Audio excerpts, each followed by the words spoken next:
Welcome back to Morning Joe. Joe. We are joined by actor Bill Nighy, who plays the main character in the new film Living, which we played the trailer before the break, so no worries. Bill, you don't have to hear yourself. Thank God. Which all of us, we're like that. We have the same issue. And Joe doesn't like to hear me. I don't know. What's that? I'm not going to wade into that. Okay, you don't want to wade into that. No, let's move on to the interview. Howard Bill's Stern here. Conversation. So, Bill, first of all, everybody, obviously he has an expansive, multi-award-winning career, and a lot of people know Bill from Love, Actually. Tell us about Living and how it came about. Living came about because I went to dinner with a wonderful producer called Stephen Woolley, with whom I've made 3 films, and the other guest was Kazuo Ishiguro, the Nobel Prize-winning novelist, and he'd long-term had an idea to turn a Kurosawa movie into a British movie, and he saw me and put it together, and it must mean that I was very, very good in a previous life. Very good in a previous life, but also you've had such an incredible career. But what drew you to the theme and to this character?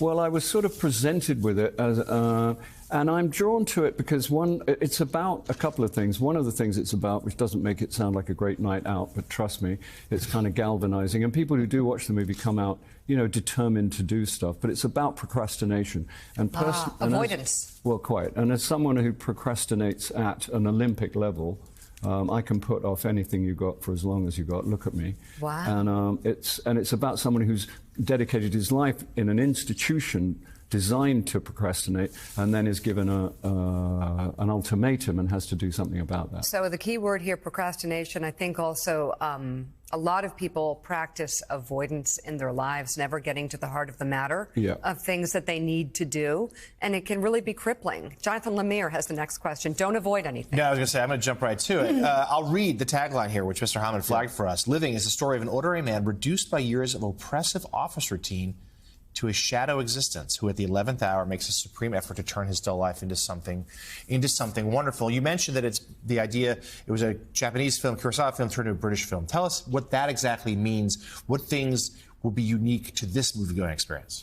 Well, I think they've obviously done something special. I don't, as you touched upon earlier, I don't watch any of my films, so I can't personally guarantee you anything about it. But it's caught fire. The film has caught fire. It's been released at home for a while in the United Kingdom, and it's you know, I get messages from people I was at school with, people I haven't heard from for 30 years. You know, you're in a hit. But it's about I mean, what drew me to it, having been presented with it, what I'm interested in that, you know, the Japanese and the English, there have been parallels made. They have a very complex system of manners, which are very kind of overperformed. And in the 1950s, it was even more extreme. You weren't really allowed to express anything, and you weren't supposed to trouble your fellow man with any of your troubles. And therefore, you were in a kind of straitjacket in terms of behavior. And I'm kind of interested in that. And it means that from an acting point of view, you have to express in this film quite a lot with not very much. All right. So Jonathan Lemire, you can take the next question, but I have throw it to John Heilman. Really quick. I mean, Heilman, That's sorry. Lemire over there.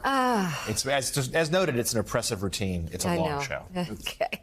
He's the one who gets up for the Heilman. 5 a.m. show that I refuse to be on. You have the next question. But I'm just curious personally, why you don't like to see your own work. Is this another avoidance issue we need to address, Bill? Almost certainly. I don't think we need, I think it's a little late to address it, frankly. Because it's such an amazing career. You've done so many incredible performances. Well, thank you very much. Why wouldn't you want to see them? Well, right now, for instance, with this movie, everything is fine. Everybody seems to like it. If I watch it, all of that is stolen. So you're superstitious. Keep it where it is. Okay. I mean, you know, it's like, and also I have to go to work again. So I don't, and I have a maybe above average difficulty persuading myself that I can do my job anyway, and I don't need hard evidence. It would ruin it. You know what I mean? No. So, and there is no logic, and I'm prepared to accept it as a form of dysmorphia, but whatever the weather. It's a practical thing. I just can't. It undermines me to such. Can't do it. There's one career choice totally ruled out for you if you're not obsessed with your own image and your own voice, which is cable news. You'll never be able to be a cable news host. Oh, right. You can't be because you have. Oh, sorry. That's all right. It's fine. No. This table exempted. I'm talking about others. Well, we're kind of. Mika mentioned Love Actually. I got to ask. Yes. 20th anniversary. Yeah. Oh my gosh. It's right on the horizon. Yeah. And there's, people are celebrating it. There's going to be all kinds of people talking. Yeah. I saw it for the first time last year, Heilman. Yeah. There you go. And what'd you think? I cried. Right. There are people who love this movie. Right. Yeah. Love it. Yeah, and yeah. there's another core of people who are like, it's there's people who find it odd that it's such a life's like that. There's a lot of kind of darkness in it for a kind of a holiday movie. Just what was the experience of, like, did you expect it as you made? I mean, you were working with some Richard Curtis and people who had made some film that had really resonated with people. But when you were making it, did you realize it would have the kind of cultural resonance that it's had? I don't think anyone could have been prepared for the way that it's entered the language and that it's become so much part of Christmas and so much part of people's lives. But I figured I would probably, if I didn't mess it up, I was in a hit because Richard Curtis had so many hits and because the script was so terrific and because there were so many world-class jokes in it. Yeah. And once I got into the lycra pants, you know what I'm saying? Fabulous. Bill, let's get real. That's an answer for you, by the way. Oppressive routines, the lycra pants. Is a good yes, idea. well, that would help way too honestly. early, a lot. Bill, the They're very question liberating. for the 20th anniversary, are you going to watch Love Actually? Are you out of your mind? Come on. Don't be insane. It's done well. You can do it. No, I've probably seen to most of address it. You this. can't avoid all images, so it just depends on how long it takes me to find the remote. You know what I mean? And I do that. I scramble. I am obsessive about it. We could but no, watch I it don't. with There's you. no need for me to watch it. I'm fine. I mean, I've seen enough of it. Does it make you more at home in the theater? Well, You've done a lot of great. You've won a Lemire. Tony Award. You've done a lot of theater over time. Yeah. Are you more at home in the theater in that way because there's not it's not captured on film? You're able to just go give the performance and then it's off into the ether. Yeah, I like the fact that it disappears directly afterwards. Yeah, but I don't think I'm more at home in the theater, perhaps because it's just so alarming. The theater is so scary. All right, final question to Jonathan Lemire. That's me. So your next project, The Beautiful Game, is a Netflix film which centers around a group of English homeless footballers who travel from London to Rome for the Homeless World Cup. Tell us a little bit about that, and are you watching this year's World Cup? The Beautiful Game is about a real thing, the real thing called the Homeless World Cup. It happens every year in a different country. 60 nations send a homeless football team to the Homeless World Cup. One of the moving things about making this movie was that the people that I play the coach. You can laugh. I play the coach of the England team. I can see. So it's basically me and a bunch of maniacs in Rome.